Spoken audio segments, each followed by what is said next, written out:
So in 2 years, AMVCA Best Actor winner Tobi Bakre is taking a third lead role in a gritty grime gangster production. You know, we saw him in Brotherhood last year, Gangs of Lagos early this year, and now he's the Slum King in the new same title TV series. So I asked him at the premiere recently if he wasn't worried about getting pushed in the typecast corner in Nollywood, and he didn't care about that at all. As a matter of fact, he told me he enjoys it.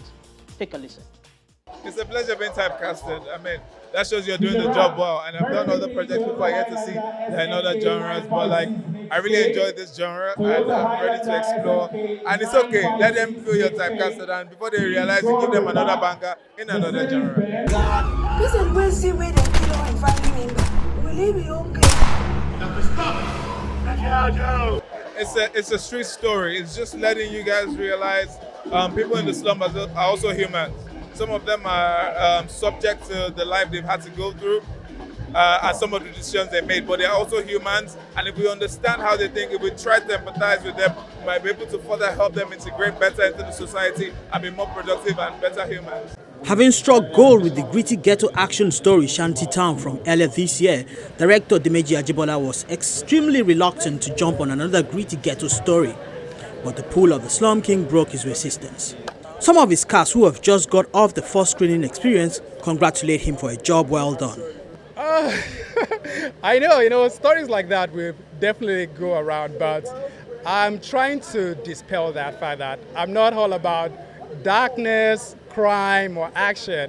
There are a couple of movies I've done that are yet to come out that is just strictly rom-com, something that people will be like, oh, but this is not major, but they are coming and they are going to be shocked that those stories are also well told. But of course, Nigeria, knowing that we have a lot of this kind of story around us, this dark crime story, and we are trying to bring it to the Nigerian population so that they are aware of it. Because sometimes these stories, we don't know that they are there, but we are just trying to bring it to the population that they are there. But it's not like that is what I like to tell. But let me just say, I'm just trying to contribute to the kind of narration that we need to put out there. I don't know, for some reason, when maybe there's a trend in stories. When a particular storyline is going around, you find out that more people are writing stories in that kind of area, So maybe that's what kind of happened with Slum King. So when I saw Slum King, before I read the script, I was like, I hope it's not like Shantytown, because I don't want a situation where they'll be like, we are trying to recreate Shantytown. But when I read the story, I saw that it was pretty different. It has a different perspective on its own. So people should go and watch it, and then they will see for themselves that they are totally two different stories. But there's a chance that they will find that they exist in almost the same world, but it's a different story. Actress Idia Aisien, who only got her Nollywood introduction 3 years ago, takes on the tough task of playing two pose characters, one living a life she has never experienced. I connect with that part of society 0%, and I'll be very honest. But I learned a lot during this movie. Obviously, we actually did have to shoot in those areas, and obviously, I had to work beside extremely talented people, a super talented director, and a plethora of amazing actors. So it really opened my eyes to a lot. Even having to go to those areas. One of my characters is a buka seller. So imagine me selling rice. Serving rice. It was pretty intense. And then also dealing with the roughness, the gangs, and then sometimes being, I don't want to give away too much, but sometimes being bullied or pressed by those gangs. So you get to see me in that situation. I'm coming. You get out. She, however, took it in her strides as her characters helped provide the context between two diverging worlds in close proximity. And a lovely husband, Friday.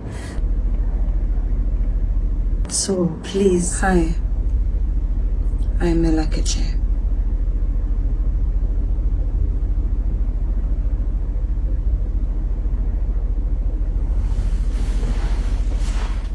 To be honest, I had a huge concern about it. I remember when I got the audition script, I did think I was reading for one character, and when they told me to play both, I was like, pardon?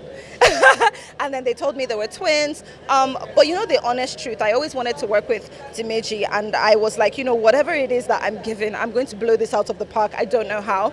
I couldn't act it. I had to become two different people and live as two different people for that period of time so that I could actually give the audience a representation that was believable. Boys will be playing ball later today. Would you like to come? No, people are thieves. Good day, students. The football scout will be here in a month. I expect all students who could win the scholarship to the United Kingdom to prepare hard. Do we understand? Yes, ma'am. We're to miss you, kids. The African Magic television series will also feature rising Olarotimi Fakunle, reality television star turned actor Hermes, and some other veteran Nollywood faces, including Kanayo O Kanayo, Charles Inoje, amongst others. We did break commode for this place.